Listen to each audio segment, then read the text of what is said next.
Wednesday, the 24th of February 2021. My name is Michael Jordan Lukomwa, and this is what we have for you right away. The National Unity Platform leader Robert Kyagulanyi Ssentamu has formally applied to court to withdraw his petition challenging the election of President Yoweri Museveni in January 14 polls. In his application, Robert Kyagulanyi Ssentamu says that he has been forced to withdraw the petition because he thinks the court has not put in place grounds favorable for his petition to succeed. The move comes days after President Museveni, the Electoral Commission and the Attorney General filed their 185 affidavits in response to the 53 grounds that the National Unity Platform legal team had raised to prove that the election was rigged and wasn't free and fair. Our reporters were in court and they have details to this. Wednesday, 24th February 2021 was the date set by the Supreme Court for hearing of Kyagulanyi's main election petition, but prior to it, court was served with another application in which Robert Kyagulanyi was seeking for leave to withdraw his main case. Yes, we have filed this application this morning, and the purpose is to execute the instructions of the client. That is to withdraw the petition because I think as he must have given his reasons in a press conference that I did not attend. For us, we have been formally instructed. I will not delve into the reasons before I argue them in court. So the grounds are in the application and his affidavit. You will get to know what we contained in due course. Moments later, the Supreme Court bench, which consisted of 9 justices, convened, and the head of the bar, William Byaruhanga, notified court about changes in the procedure arising from the new application. It's an application for leave to withdraw the petition. My lords, for us, we are ready to proceed. This was supported by the petitioner's lead counsel, Medad Lubega Segona. It is true we filed this morning miscellaneous application number 05 of 2021, following our instructions from the petitioner to seek leave from this honorable court to withdraw the petition. We attempted to file yesterday, later notifying the registrar and counsel for the respondents. We were not successful with court. Although the Constitution allows for such an application, that it must be supported by affidavits from both the petitioner and his lawyers. This is all about the importance of a presidential election petition, that it's not handled like the other matters between private individuals. The point we've been making here all along, that the petition that is in this court is about us, about this country. So even getting out has to go through this process. It's got to be public notice. That's why it has got to go to the Gazette and the notice board that the petitioner wishes to withdraw. And then we will pronounce ourselves in accordance with the law on withdrawing. So until then, please, the respondents use, I don't know what time, I take it that learned counsel, Medad Lubega, will abide by his own undertaking. That's true, my lord. That he will not wait for 5 o'clock this time. By close of business, my lord. Business closes at 5. That's correct. So, how much time would the Attorney General need, would counsel for the various respondents need, so that we know, in case we are able to gazette it tomorrow? I do not want to stampede you. By virtue of his powers and the Constitution, the Chief Justice Owinyi Dolo then guided on the way forward.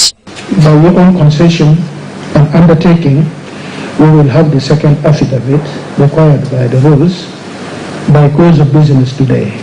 Subsequent to that, the application, a copy will be posted in our notice board.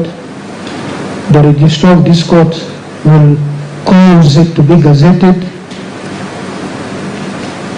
in the official gazette.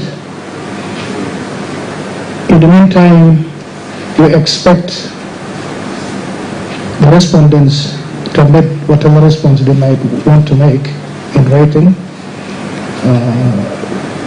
affidavit or whatever it is, and then once it comes out, the notice comes out in the Gazette, we will give you the shortest. Without setting a specific date for reconvening, all parties were allocated ample time to sort out the possible nitty-gritties before they return next week. Robert Onyango, UBC News, Kampala. The Uganda People's Defense Forces have strengthened their presence in Renzori region to wipe out the elements of ADF which have been a problem in the region. The force vows to team up with local area leaders and other security organs to address the problem of the ADF in the area. This plan follows recent ADF attacks in the eastern DRC in which over 28 people from the Mbuti Pygmy tribe were reportedly killed. Renzori region is a renowned bed for Ugandan-based rebel group, the ADF, apparently operating in the Eastern Democratic Republic of Congo.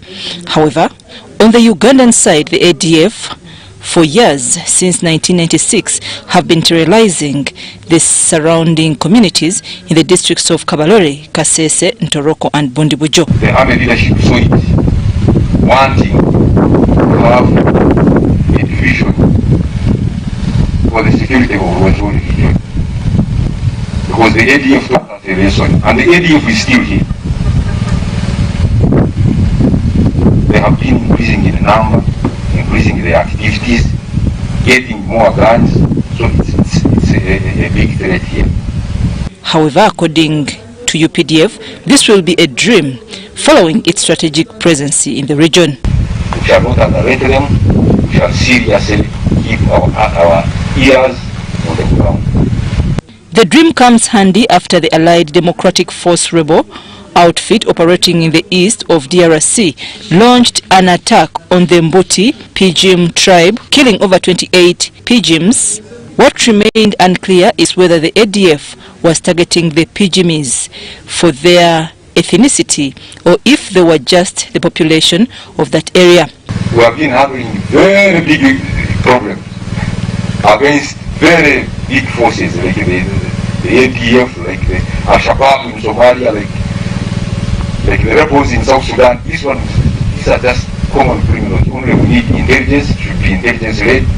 During the handover of Mountain Division Commander Brigadier Moses Kwikiriza told the officers in uniform that peace can only be maintained if they team up for a common cause. The teamwork is our problem. It's my deputy, it's the staff officers, the brigade commanders, the battalion commanders.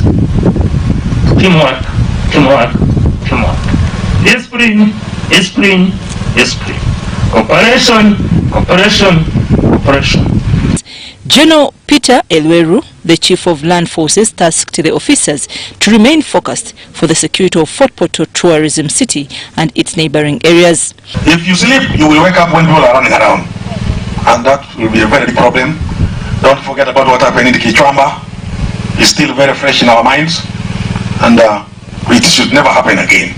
Brigadier General Kayanja Muhanga assumed the new office of the Mountain Division Commander from Brigadier General Moses Kwikiriza, who has been in office since 2019 when the division was created.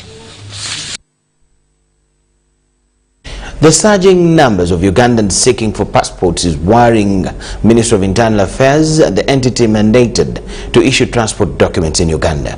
Whereas in the recent years the ministry boasted of capability to handle passport need, it has now confessed of being overwhelmed by the high demand for the document. That applicants are said to camp at the ministry headquarters along Portville Road as early as 4 a.m. in anticipation to be served. The rate at which people are applying for passports is on the rise. The ministry responds. Backlog came up because of various factors. First, people were applying during COVID-19 and paying, and they would only be waiting to make appointment when we open. So they started making appointments when we open, and because we were serving few people, the appointments were going ahead, and as we talk now, maybe they were in end of April, May, and people would find it challenging to wait until May. So whoever would find that his appointment is far would choose to come to find out whether there's something which can be done. Long queues of about 300 meters forms part of the daily routine at the Ministry of Internal Affairs. Reports say the applicants from different parts of the country arrive at the ministry main entrance as early as 4 a.m. hoping to be served by officers who start work at 8 a.m. Our responsibility is to issue travel documents to Ugandans. You may use it to travel or not. So when we are issuing passports, we don't ask you where are you going, what are you going to use the passport for, because we know it's used for travel. The ministry spokesperson Jacob Siminyu attributes the high demand for passports to labor companies that are connecting people to export their labor abroad. The labor companies bring as many people as they can, to the tune of 200, 300 at the same time. They bring them to our premises in the wee hours of the morning, like 4 a.m., 5, 6, before we open. Government offices open at 8 o'clock and close at 5. However, because of the increase in the number of people seeking passports, we have decided, management decided, and our officers work up 7 o'clock. For those people who are still not worked on by 5, we work on them and finish by 7. He says the labor companies are now advising those in need of passports to request for express passports, contrary to the normal process of requesting for passports. Previously, express applications were not making appointments because the assumption was that they are few and they have emergencies. But when you turn around and everybody starts paying express, we have no choice but to make everybody make an appointment before coming. Siminyu said the ministry is in the process of opening up offices in other districts to minimize commotion at the head office in Kampala. Irene Faith Nantongo, Andrew Sebira, Internal Affairs Headquarters in Kampala. Public servants are expected to declare their current wealth between the 1st and 31st of March this year. The Inspectorate of Government disclosed this during a media dialogue in regard to the implementation of the Leadership Code of Conduct.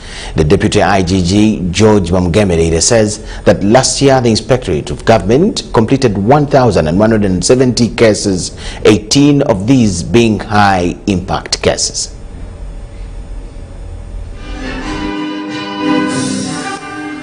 The Inspectorate of Government is by law mandated to enforce the Leadership Code through detecting, investigating and prosecution of leaders who fail to declare their wealth.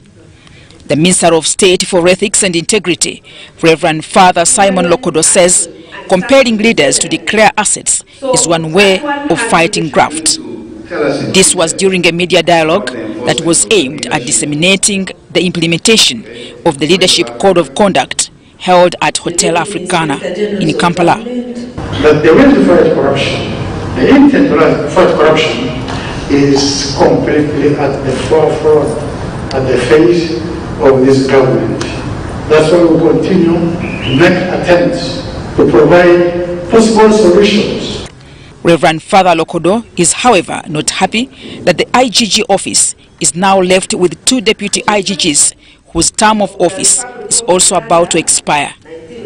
He thanked the media for its constant reporting on corruption cases, exposing the culprits. Zeal and determination not to hide the truth is very prophetic. Because we say the prophet is the one who announces the danger about to attack and advises people either to run away or if there is strength to confront it. We urge you, our friends in the media, to keep the subject of corruption in the public domain, and particularly this exercise we are about to embark on.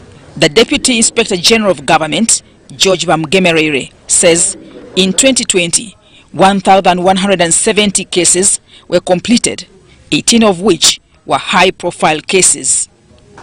Public servants are now required to declare their incomes, assets and liabilities between 1st March to 31st March. The tribunal, through its IT department, has innovated the online declaration to ease the process. Because of the online declaration, readers can actually submit their declarations from wherever they are. In the past, we used to have long lines at the Inspectorate of Government, stretching from our office way from the Parliament. Now, because of this automation, people can actually declare their assets. The declaration of wealth has seen IG recover over 10 billion shillings, with some people surrendering. If they know that you earn 3 million shillings, but in a period of 2 years of holding a public office, you suddenly own so many blocks of flats and a mall, then somebody must explain where you got these resources. Declaration of assets is used to carry out investigations, enable prosecutors and vetting of the employees. At least 1,173 community groups in 71 districts have undergone training in monitoring government projects. Mutonyi Hilda, UBC.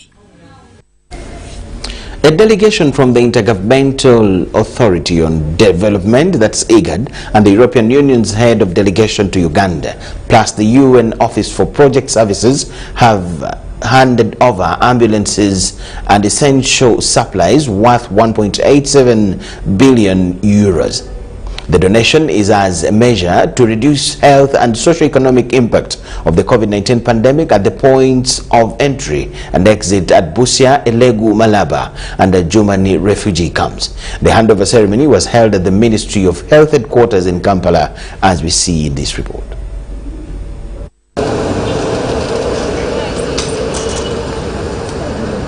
The Ministry of Health has received ambulances and essential supplies worth 1.87 million euros from the Intergovernmental Authority on Development, IGAD, European Union and United Nations Office for Project Services. The ceremony was graced by the Executive Secretary of IGAD, Head of Delegation European Union to Uganda, United Nations Resident Representative and other implementing partners. The COVID-19 essential supplies include 2 advanced ambulances, assorted personal protective equipment, and COVID-19 test kits for Malaba, Busia, Elegu points of entry, and Ajumani refugee camps. The equipment today includes 4 advanced ambulances, 2 of which are here and other 2 will be delivered soon. Personal protective equipment and COVID-19 test kits destined for the border points of Malaba, Busia, Elegu, as well as the Ajumani refugee camp. I also look forward to the delivery of mobile laboratory that will serve the refugee camp. This timely donation will cater for enormous needs of the frontline health workers, ease mobility of the responders and those referred for treatment in the districts, cross-border areas and points of entry. It will also enhance public health actions that reduce vulnerability to COVID-19. So far, the project sites that have received the PPEs include Ajumani refugee camps, Elegu point of entry in Amuru district, Malaba, Tororo and Busia, whose representatives you have seen here. Even previously, when we received the items and she came here and donated them, they also came and received the same items. One of the areas in Uganda where we still have cases coming, maybe 6, 7, is the Elegu point of entry. So that is the point of entry that needs, a lot of our intervention to make sure that the number of cases reduce. The supplies are aimed at strengthening the response against COVID-19 in the region and to be used mainly at selected project sites and cross-border areas. The project aims to support over 1 million people across the border sites, focusing on the provision of healthcare services, wash services, supporting quarantine and isolation centers, among others. The Executive Secretary of IGAD disclosed that IGAD has formulated a regional COVID-19 vaccine plan that has two objectives of promoting early and sufficient access and also eliminating existing barriers in the region. Regional European Union grant of 60 million euro. This regional action aims at helping the countries concerned to address these multiple challenges. It will increase access to health and to critical medical equipment, and it will provide socio-economic support for vulnerable groups, specifically in cross-border areas. In addition, this action will support the development of digital solutions for the COVID-19 response, such as a regional surveillance and monitoring system. Power frontline personnel at border points to ensure the safety of IGAD citizens as they trade, visit their families, or cross borders in search of education or employment. I would like to convey my profound appreciation for including the refugee host communities in this donation.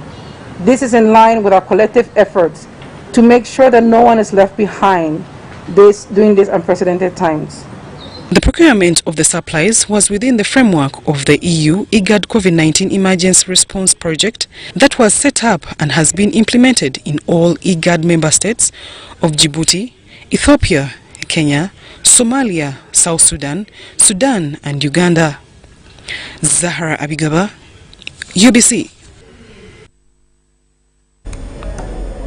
The public service recruitment exercise to staff over 151 vacancies in both private and public sector has kicked off with their online aptitude tests of persons with disabilities who expressed interests in the advertised vacancies.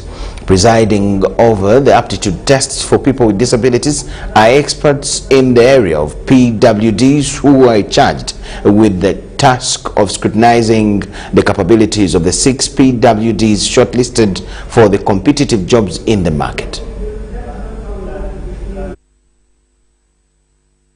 With the invention of new technologies and usage of internet technology that has changed the dynamics of the world, Public Service Commission has also transformed from the then system of pen and paper registering, which was characterized by delays, to e-recruitment. They will do a written test, and there will be invigilators, there will be police security, there will be all kinds of support services. So that exercise, there will then be a short listing for the 200 people. We take 6 candidates per post.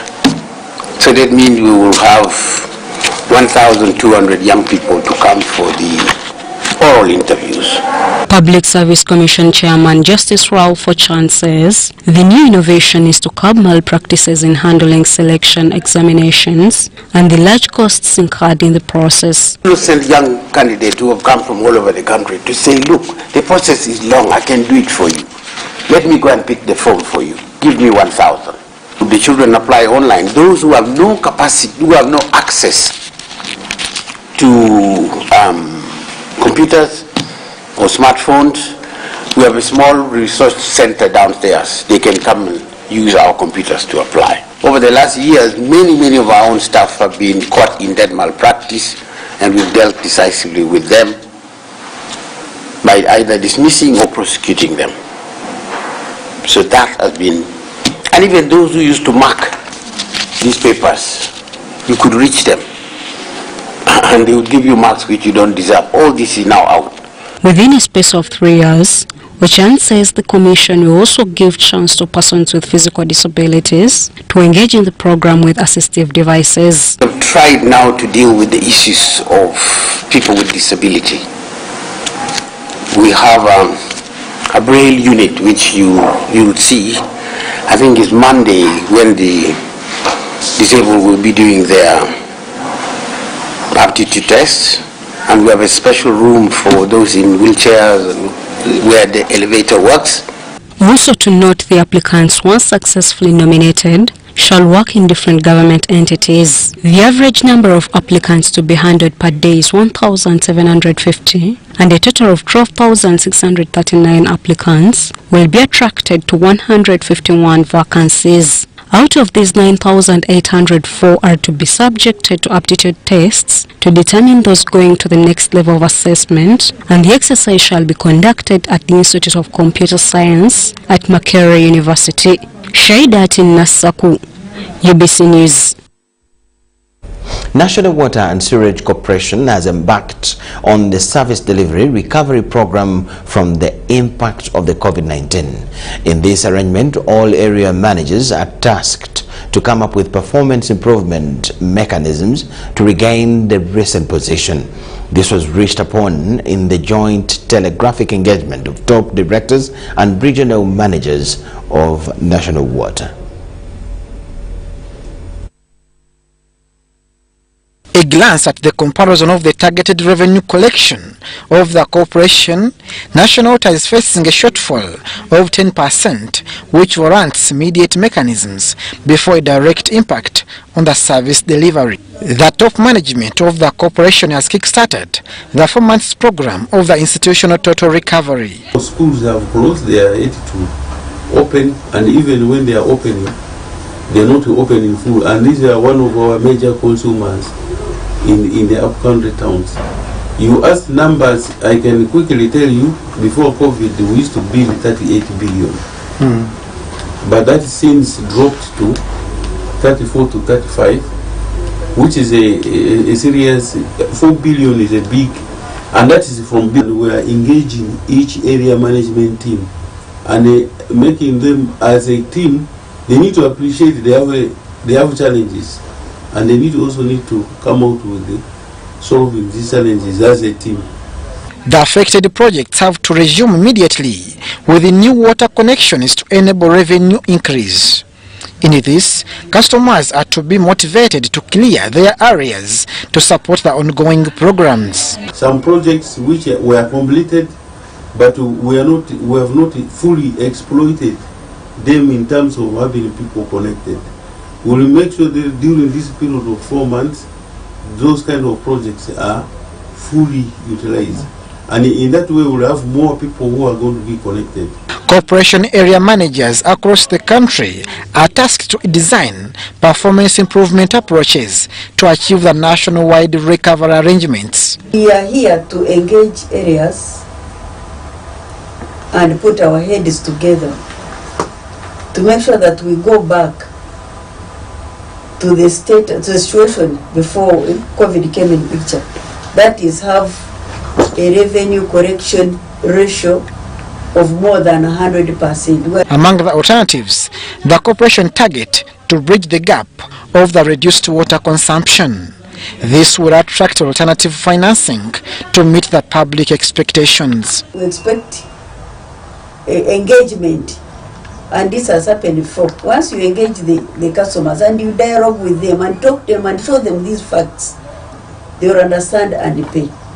It should be noted that government directed National Water and Sewerage Corporation not to disconnect customers during the COVID-19 lockdown, which led to the accrued areas and leading to the corporation's revenue deficit. Abdul Nasser, Lukomwa, UBC News. The already constructed 1.5-kilometer non-motorized transport corridor is under use, but the intended purpose remains unclear to Ugandans using the road. The road has turned into a beehive of activities, limiting the intended users to take advantage of it. The 4 billion shilling non-motorized transport corridor pilot project that was completed in 2020 is currently under use. The corridor is a 1.5-kilometer stretch from Entebbe Road to Namirembe Junction. The purpose of the corridor was to decongest the city center and allow people move freely as they conduct transactions.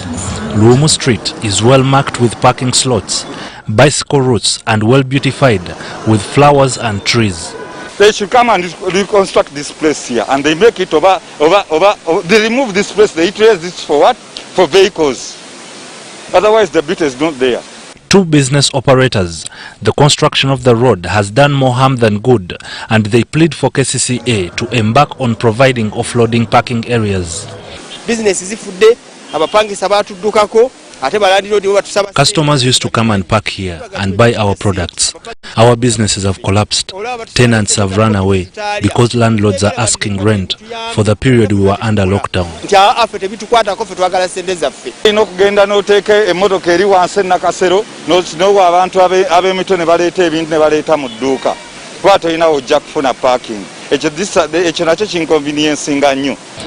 Bicycle users are unable to freely ride through their allocated space, and a handful of them are visible. Cyclists enjoyed this route more during the countrywide lockdown, but as of today, the competition for space along the non-motorized transport corridor is a daily thing. The huge number limits me when riding through the corridor. I have to be careful while transiting. The road acts as parking for motorcycles. One-way traffic is not respected. Street vendors sell their merchandise on the streets, making the road even more impassable to the intended users.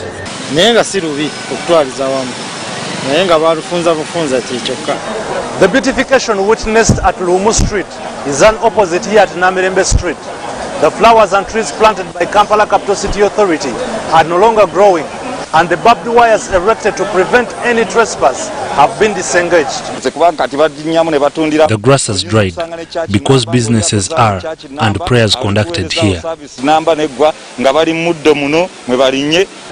Kampala Capital City Authority enforcement team confiscates goods for those operating illegally on the streets, but many remain transacting.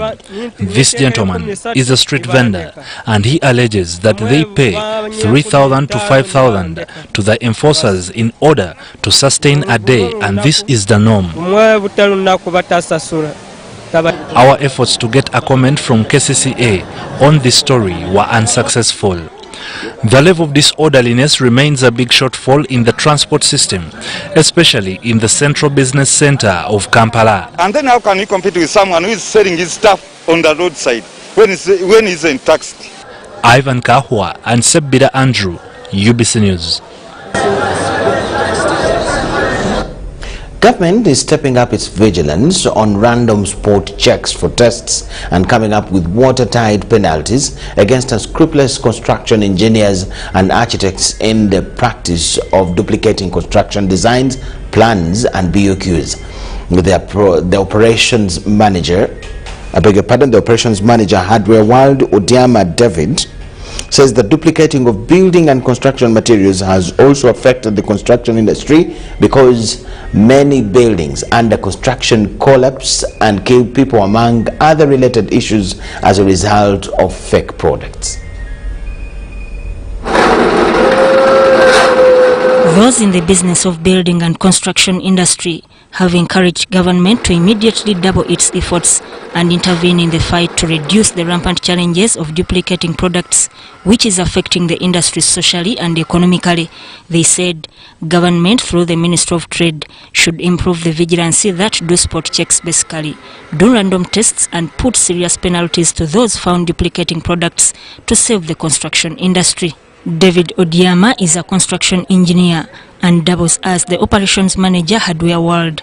He says buying construction materials from authorized distributors is the first line in the fight against fake products.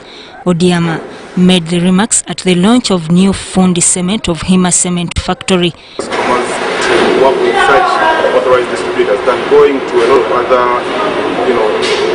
people in the middle there who may in the process compromise the quality of the product, either in terms of weight or in terms of its quality.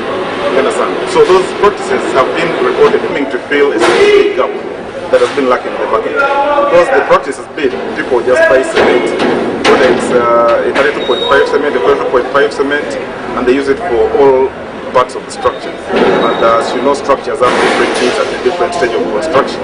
So this cement is actually here to fill a gap between bricklaying and plaster. The launch was followed with an inspection of different construction sites in Waise, Kawempe, Maganjo, Kawanda and Matuga to ascertain the durability of Fundi Cement, a product of Hima Cement Factory. However, those selling and using the construction and building materials expressed the challenges they are facing. okubeerawo ddala so sikola ekisooka nga kirungi ekiddako nga si kirungi naye nga tujja genda mu maaso n'okusapootinga ebintu byaffe by'omu Uganda. Semiiti asinga tubadde tumujja tunoonya makampuni okutusapulaayinga olw'ensonga nti abatuguza semiiti wano okumpi batuguza semiiti atawera, batuguza semiiti ow'ebitutuli. Kati senga tufuna abantu nga bano weerogu tuba tukola ki? Tufunamu. The Hima Cement Project Coordinator, David Luwama, commended government for the conducive environment for the investors and encouraged the general public always to emphasize the Bubu method to enable the country develop socially and economically. Innovators, more investors, we need this, and also we should also support, like he said himself, by Uganda being Uganda, give us support, which I explained earlier on that. When we bring such products in new areas, the first thing is the authorities in those areas are interested in is the money, how much you're giving us, not what service are you bringing to the people. Yes, the product that's going to be sold, but it has its social benefits. Sudat Kaye and Salongo Kasibante, UBC News. In Parliament, members have expressed divergent views on various constitutional amendments that were tabled there. Top among issues of concern is the establishment of a panel of speakers to make plenary sessions more effective. The other constitutional amendment provisions that are still under contention are the representation of the Army to Parliament and the role of resident district commissioners. That's what I'm saying, madam. And I met he or she, so she comes. Right Honorable Speaker, in jurisdictions where there are panels of speakers, the work is made lighter. And if this House wants to achieve more in terms of the work of this House, I think it is only prudent that we introduce a panel of speakers so that there is no time in the time of sitting of Parliament that we say we cannot sit because the speaker is either unwell or engaged or indisposed or whatever the case may be. Committees provide for some of this to openly, if you are interested, to go to those committees and listen.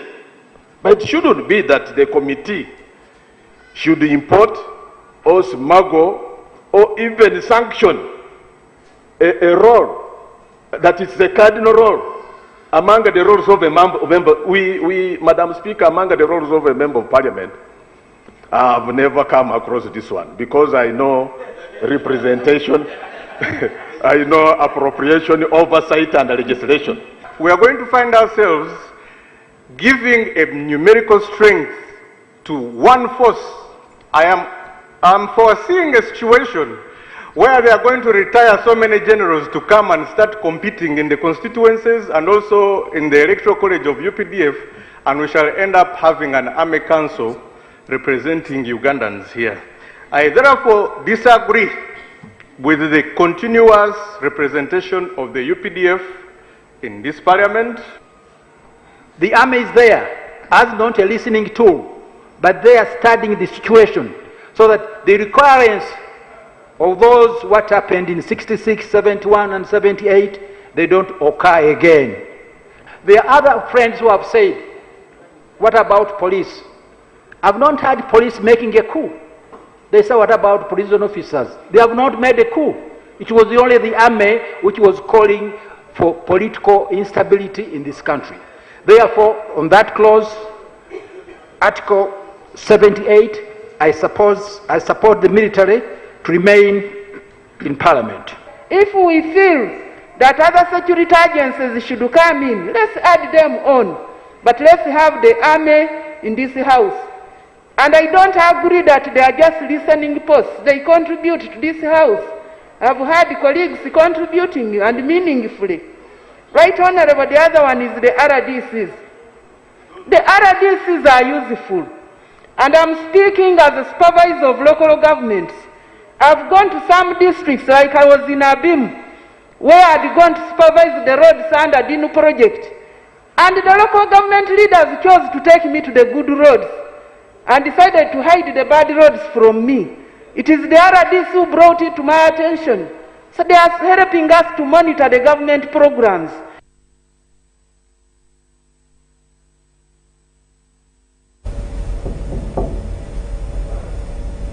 That was in Parliament today as MPs were exchanging views on the constitutional amendments that they are handling this very week. We thank you so much for watching. Let's take a very short break. On return, we have a lot that you do not have to miss.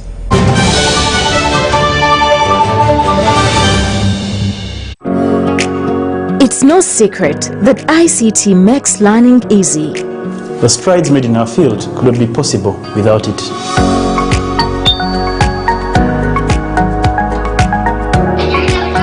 And now we can watch our favorite show. My radio is my best friend.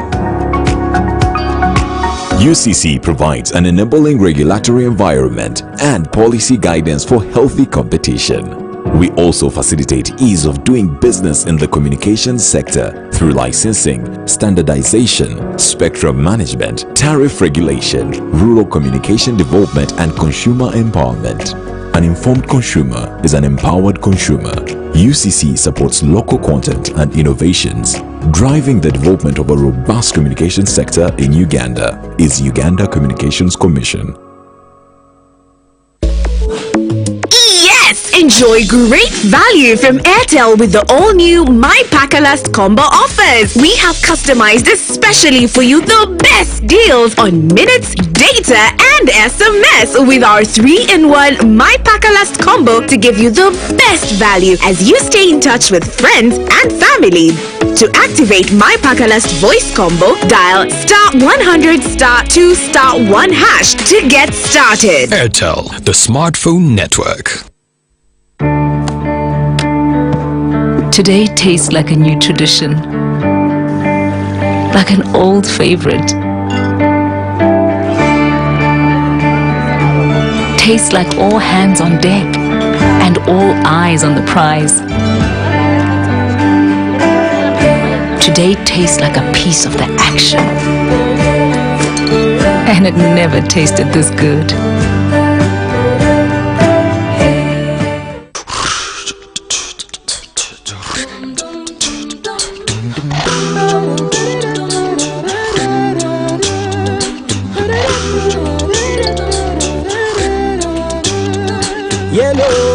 How are you?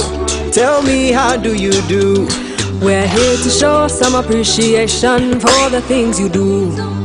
Sent you for today, and they sent you for tomorrow. Sent you for every time and everywhere you go. We love you so, and we enjoy life with you. We are happy to know that we will go with you. That's why we say thank you.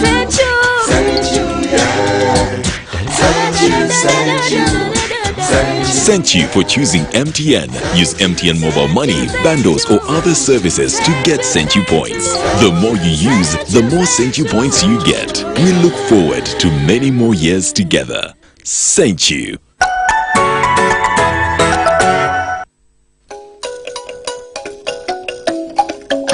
The Ministry of Lands, Housing and Urban Development, with support from the Uganda Support Municipal Infrastructure Development Program, shall hold an Urban Awareness Week for selected stakeholders, including Municipal Development Forum executive members, representatives of the city councils, private sector, media and CSOs, selected landowners, agents and land user associations, and the Office of the Resident City Commissioners in the cities of Mbarara, Fort Portal and Hoima. The exercise shall be held from 21st to 26th February 2021 in line with the COVID-19 standard operating procedures. As a measure to curb the spread of COVID-19, attendance shall only be by invitation.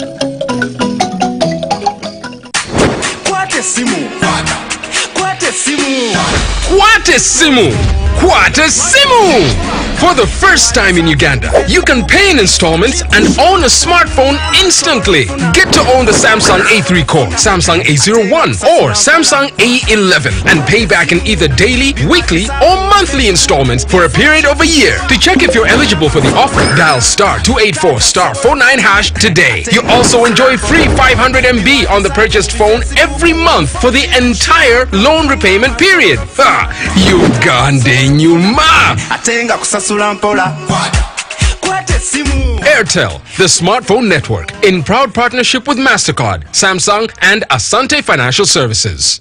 Your safety while using electricity starts with having a certified technician to wire your premises. Do not use Emyooga. Socket.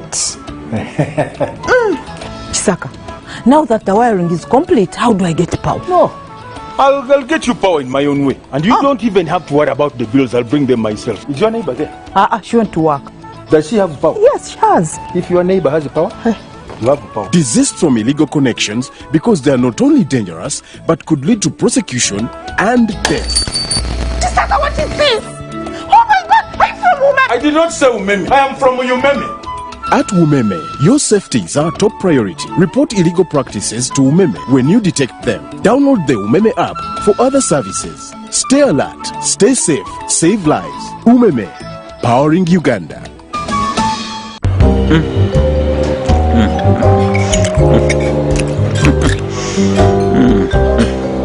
Wait.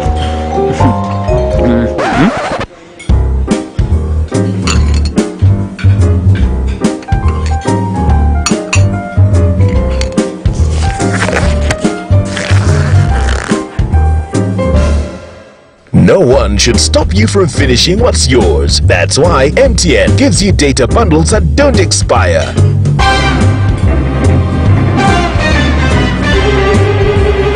Load MTN Freedom Bundles using My MTN app and enjoy the freedom to finish your data bundles. MTN.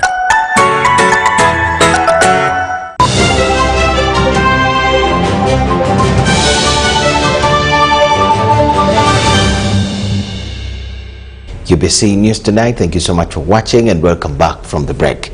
Uganda Security Printing Company is set to start issuance of driving licenses, taking over the Chambogo Best Face Technologies.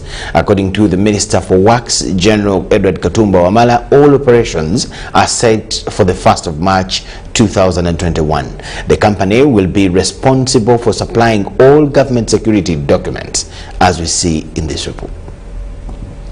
On 30th November last year, the contract of the South African partnered Face Technologies came to an end, although window of continuation of operation was left until 1st March 2021.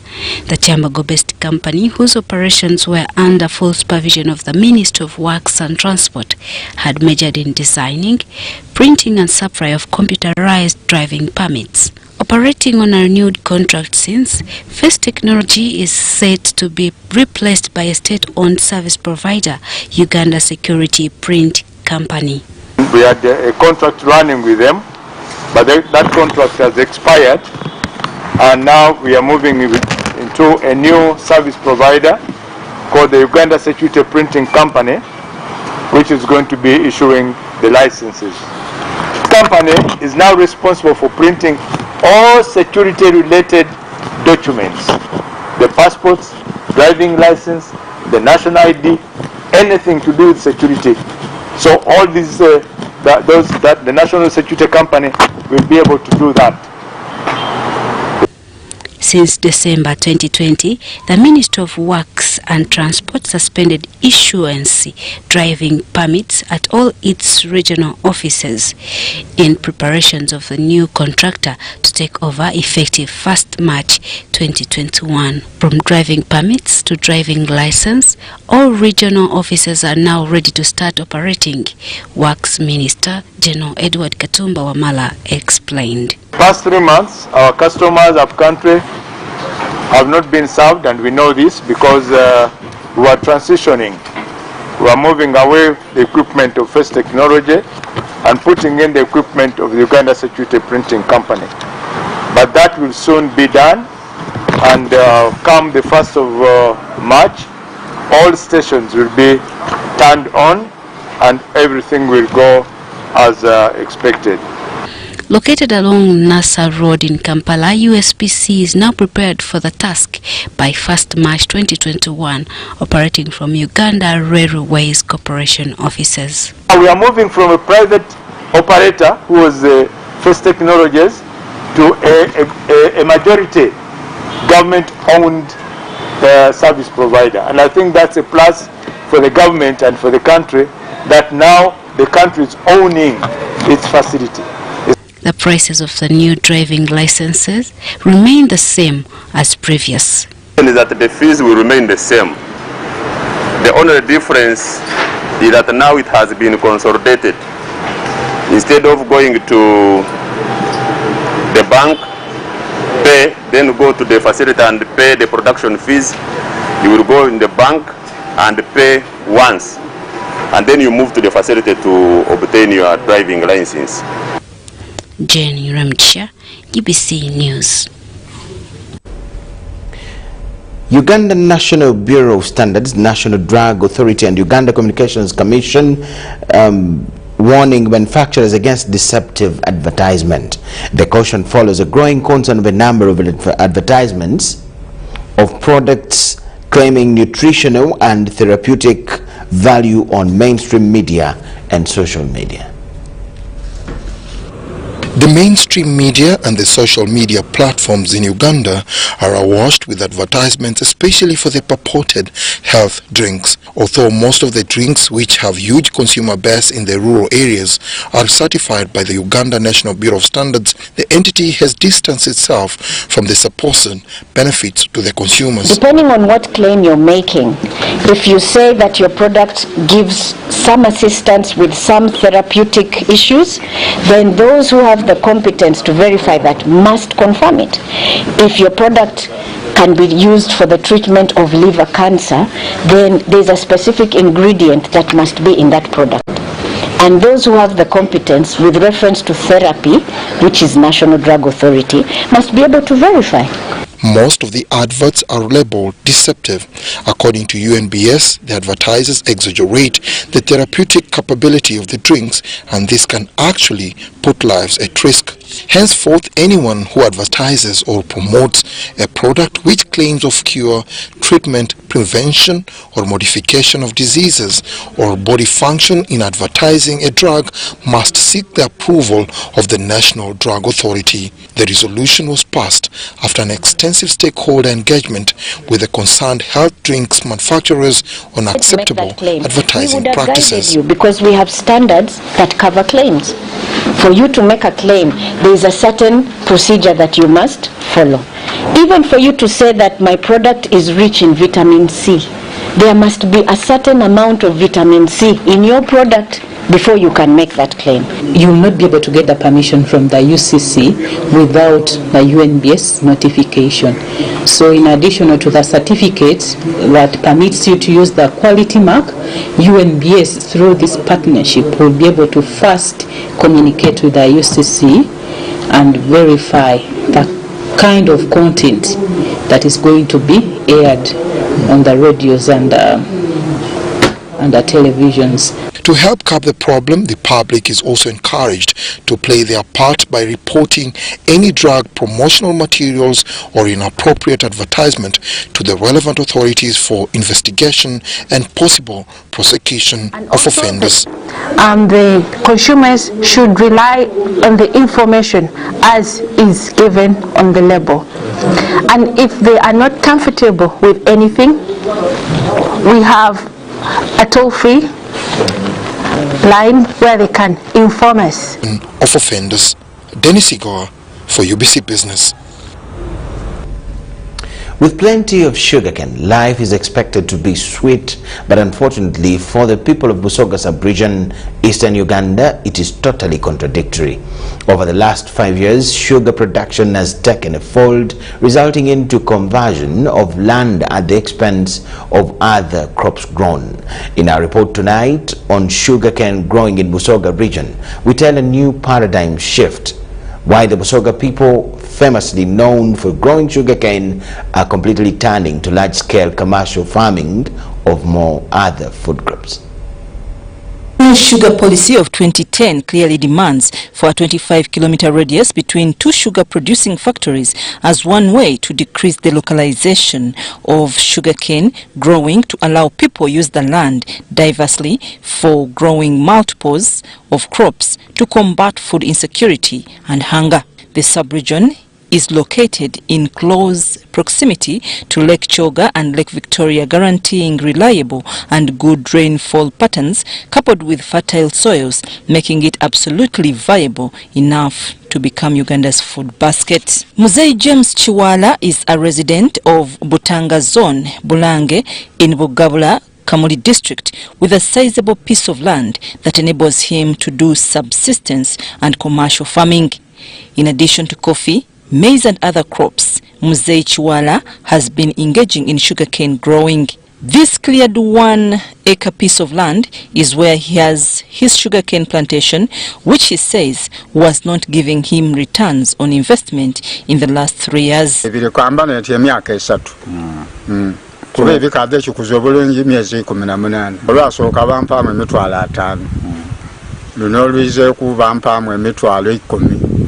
To Muzei Chiwala, it is time for a new dawn in Busoga's agricultural potential, and he's looking at planting maize. On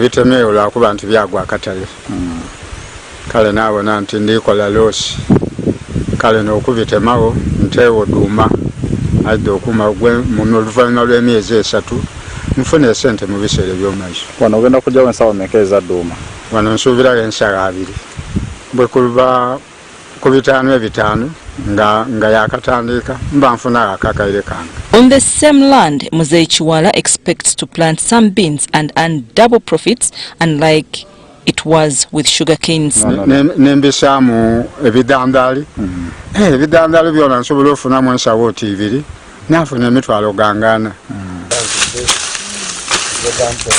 James is among the farmers supported by 1 Acre Fund, a non-government organization which provides agricultural inputs to smallholder farmers in Kamuli, Jinja, Iganga and Bugweri districts.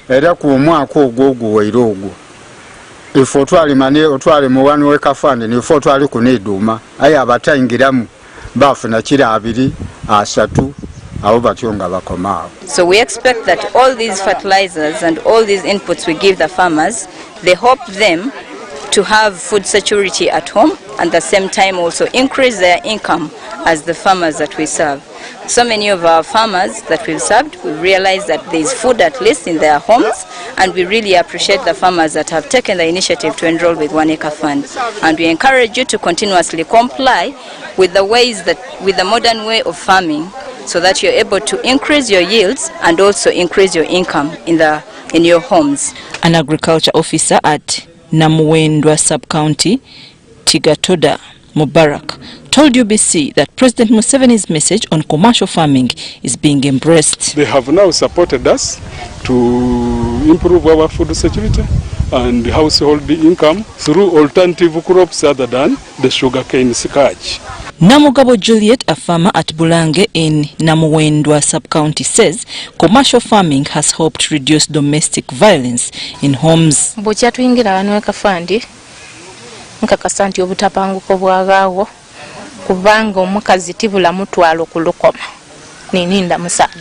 In 2011 and 2012, some districts in Busoga sub-region registered cases of food insecurity and malnutrition in more than 100 families, as farmers were hiring out their land for sugarcane growing. Government, through Ministry for Microfinance, has started monitoring funds allocated through Presidential Emyooga program to eradicate poverty. State Minister for Microfinance Haruna Kasolo is in Kasese district to assess whether the money went to the right groups.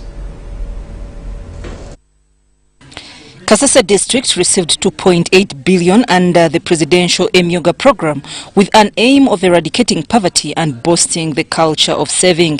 The money has been sent to 90 groups from the 5 constituencies including Kasese municipality. This money was put directly to the Emyooga constituency SACCO accounts. The funds are being managed by executive members who were democratically elected by parish associations. The State Minister for Microfinance, Haruna Kasolo, explained that they are in Kasese to ascertain whether all the money has been disbursed to the right groups. The government is saying that you start from here. They give them the money, which to so many people think that this money is legal. But this money sends a message of organizational capacity. People sit in groups, they can sell, they can buy shares. And in the process, there is an attitude change. They learn. Patronella Masika, the acting director for Microfinance Support Center, said Kasese is to launch a campaign of undertaking the technical backstopping to ensure that records are properly kept. Continue doing is the issue of training and offering technical assistance to these Emyoogas. We are going to continuously do it because people learn every day and they keep on discovering new things every day. So our technical teams are on ground and the teaching is ongoing. Masika added that the door is still open for non-members that were not included in the 18 intended categories. They can still benefit from the affordable credit funds from Microfinance Support Center at a reduced interest rate. Petition that if you're not in the 18, then you're doomed. No. We have funds that we are giving to also other circles, other groups that are registered and are organized. Only that Emyooga was defining the 18, but the fund is open, which is not Emyooga, it is open and is accessed by all citizens of this country who are organized in form of groups. Frederick Gume Ngobi, the State Minister for Cooperatives, says that government is working hard to change people's attitudes towards saving and boost the saving culture. Following that, we are now monitoring what is taking place because we have already sent the money, the groups were formed, circles were registered, so we now want to see the progress and challenges of this program. Sharon Kabalisa, chairperson for Busongora North Market Vendors Emyooga SACCO, welcomed the program and was very much optimistic that they would utilize the money properly.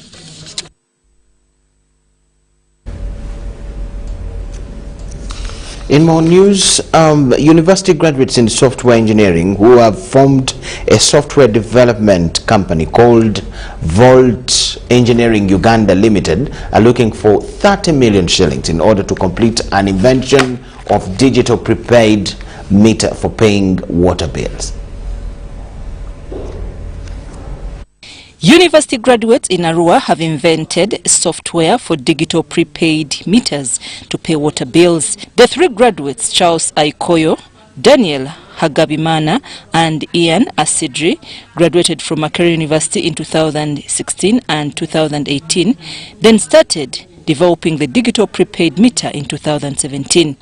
In the process of developing the digital token, less water meter, the 3 were using money from their pockets as well-wishers who saw sense in the idea would extend support. The technology for this tokenless prepaid meter, which uses a cellular network. The meter uses SIM card. So we started from 2018 with the wooden hardware. A customer doesn't need to go and buy token from a vendor. All what customer needs is to pay for water from his or her mobile money. Then the meter will extract the money, which is like 10,000, and convert it to liters. Then the meter opens automatically. Once I've Charles Aikoyo, the head of the team, says they need 30 million shillings to produce 100 samples of the meter with every component industrially made in order to improve the software and the hardware components of the digital prepaid system for water in homes. Produce 100 samples of this meter with circuit boards printed, every component industrial made.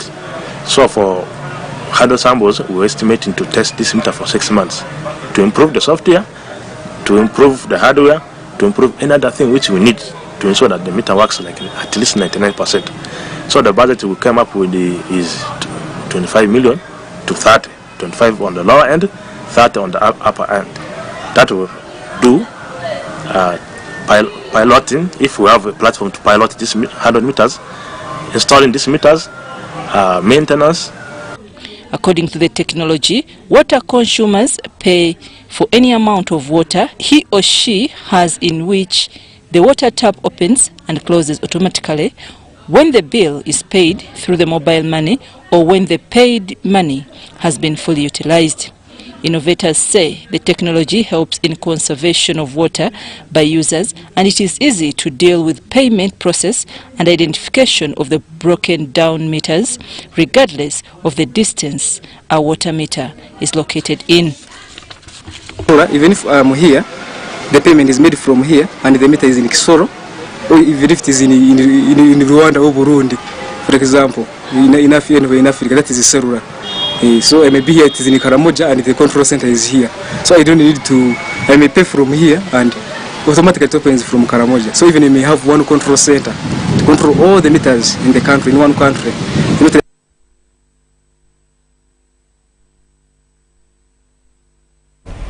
Tonight, we continue with the second and last episode of our feature, Counting the Costs of Internet Shutdown in Uganda. Our reporter Dennis Ugwa delves deeper into the pros and cons of the internet shutdown and its far-reaching consequences to the business community, plus the economy at large.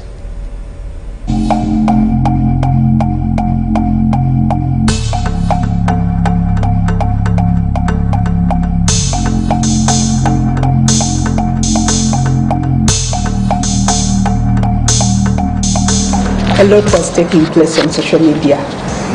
There is no doubt about that. Social media was going to create a disaster in this country. A lot of false information, a lot of mobilization, a lot of inciting messages based on sectarianism, based on religion, were being circulated. They were running all over the media platforms. And if government had not done what it did, we would be somewhere else by now. So they should be mindful that government did that to protect them. But for David Melbourne Wampamba, a software developer, entrepreneur and a teacher of technology courses, the shutdown and later slowdown of internet caused huge losses and irreparable damage. Like all the software developers globally, fast and reliable internet is life, says David. There is no way he could work effectively or efficiently with the system's buffering. I believe that internet is a basic need. To me, it's like water. It's like electricity. It's something that I need every day. How many software developers or engineers might it have caused to change, to transform into another skill, because now they don't trust that their skills are important, because if someone can wake up and block the avenue and block that water that quenches their thirst, I really doubt whether people think of the same way, think of their skills the same way they used to think of them in the past. His plight is re-echoed by Ocho Ann, who runs a second-hand boutique in Entebbe town. That is the worst we ever faced, the lockdown of social media, because I have customers, we deal on WhatsApp, we deal on Facebook, you call them up, give them pics of what is there. So all those days when social media was shut, we lost a lot. We lost business. We lost a lot. The action by the state is described as inconsiderate due to the modern ways of conducting business through e-commerce. Private sector players whose businesses rely on the internet blamed the line ministry for abandoning them in the time of need. The time when it was completely shut down, And how much business did we lose? That's it. You know, whether you're looking at transport, you're looking at manufacturing, someone is ordering, they are coming to, but really they have to drive from Kasese or from Mbale to physically come to Coca-Cola here, or come to breweries, or come to whoever is. Now you cannot do this because the transport costs are going to be huge. Now if the transport costs are high, you cannot compete in the market because this is factored in the final price of that product. Of course, we would have loved to fight for them, but then was a time of propaganda, was a time of false information, was a time of attacks. Attacking people, telling them, we know where you are, we shall come for you, we know where you stay. You know, those statements were not simple statements, and government could not take them lightly. Remember, it was a heated up moment, it was an electoral season, it was, you know, it was at the peak of everything. And I believe that by now, we have settled in, much as we are like in a transition period, but we are settling in, and we just encourage the people to understand what took place, what happened. And for those in the diaspora, the explanation that internet in Uganda was switched off was shocking and unbelievable. The longer it stretched, the more impatient they became. I happen to have remote clients. By remote, I mean a client who is not in Uganda. So we regularly communicate on platforms like Zoom and Skype. And guess what? On Saturday, we were having this conversation. The guy is trying to talk to me, sharing his problem with me so that I can come up with a solution. And the internet was really terrible. We kept on being on and off until when the client got pissed off. And he was like, why don't you relocate to Silicon Valley in San Francisco? And I'm like, why? And it's like, they cannot do something like that. Internet is a fundamental need. Estimates show that the rapidly growing fintech industry was losing about 70 billion shillings on daily basis. Fintech industry improves activities in the telecom, finance and banking sectors, among others. To date, owners of companies in the transport and logistics industry, import and export, hotels and restaurants, banking and telecom sector, among others, are yet to quantify the overall impact of the internet shutdown. Dennis Igowa for UBC News.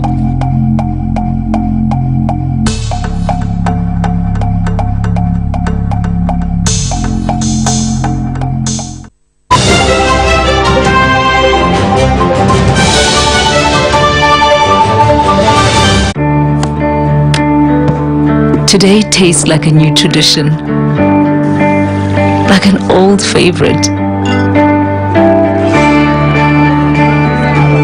Tastes like all hands on deck and all eyes on the prize. Today tastes like a piece of the action, and it never tasted this good.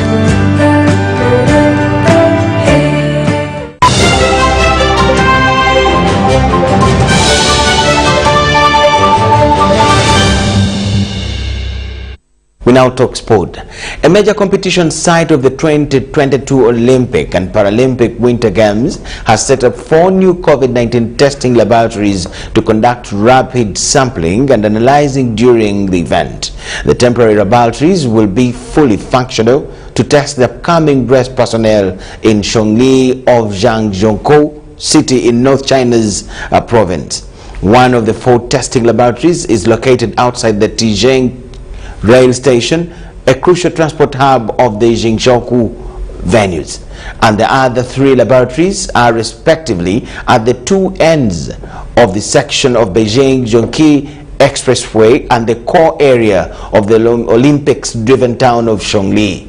The enclosed sampling rooms will help realize contactless operations to ensure a dual protection of both medical staff and test receivers. In terms of the efficiency requested by big competition events, test results can be delivered through an online system to receivers' mobile devices in about an hour after the nucleic sampling. So far, these testing rooms are proven to be able to take a total of 54,720 samples for further mixed processing, or 5,472 independent ones per day under their normal operation, a capability estimated to match the testing demands during the event.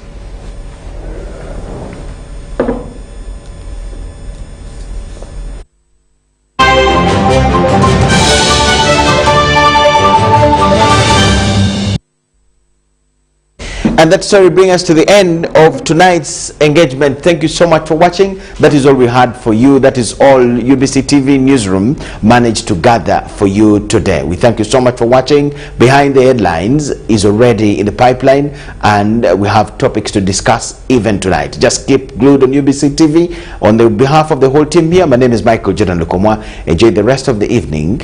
Bye-bye.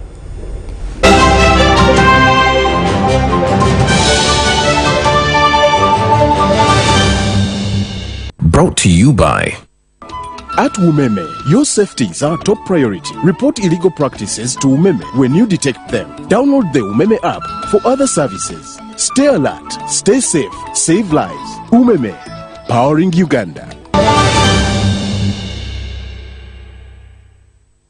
It has been a light, isolated rainfall in various parts of the southern sector of the country. Sempa Alex came with the weather forecast from the weather center. The kind of weather we are seeing is mainly due to an incoming of dusty winds coming in through the Sahara Desert into our region, dumping a lot of haze in our region. In the morning, we do expect sunny intervals across most parts of the country, apart from areas within Lake Victoria that are most likely to have some light rainfall. Well, in the afternoon, we do expect a pickup of some rainfall that will be along the Lake Victoria Basin, as well as parts of the southwestern. Because of this, we do expect temperatures to rise to 32 degrees Celsius. That will be across Kitugum. That will be quite hot. Kampala at 28, and we are forecasting 23 degrees centigrade. That will be for Kabale Highlands. And elsewhere across the globe, we are forecasting some rainfall that will be for Amsterdam as well as Mombasa, with Mombasa at a daytime high of 30 degrees centigrade. That will be quite high. For New York, we are forecasting bright and sunny conditions at a daytime high of only 7 degrees centigrade. With that, we come to the end. Stay tuned and join us again tomorrow same time.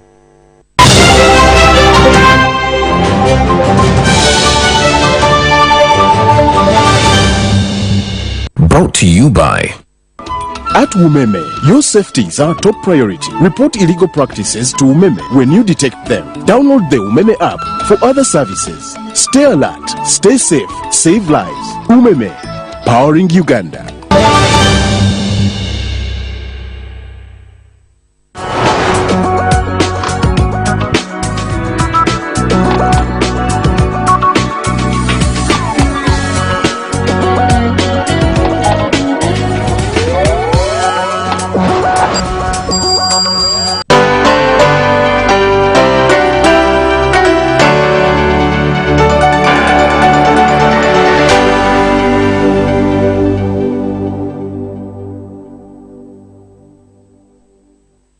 momentum, 17 successive victories in all competitions. A daunting task for the Gunners and Pep Guardiola's former pupil. Arteta had Kieran Tierney back from injury in a reshuffled defence that also included Rob Holding and Pablo Mari. Starts too for Mohamed El Neni and Nicola Pepe. The leaders made 5 changes too, including Kevin De Bruyne's first start for a month. John Stones, Alexander Zinchenko, Fernandinho and Ilkay Gundogan also returned. The ultimate test loomed for Arsenal's boss against his former mentor.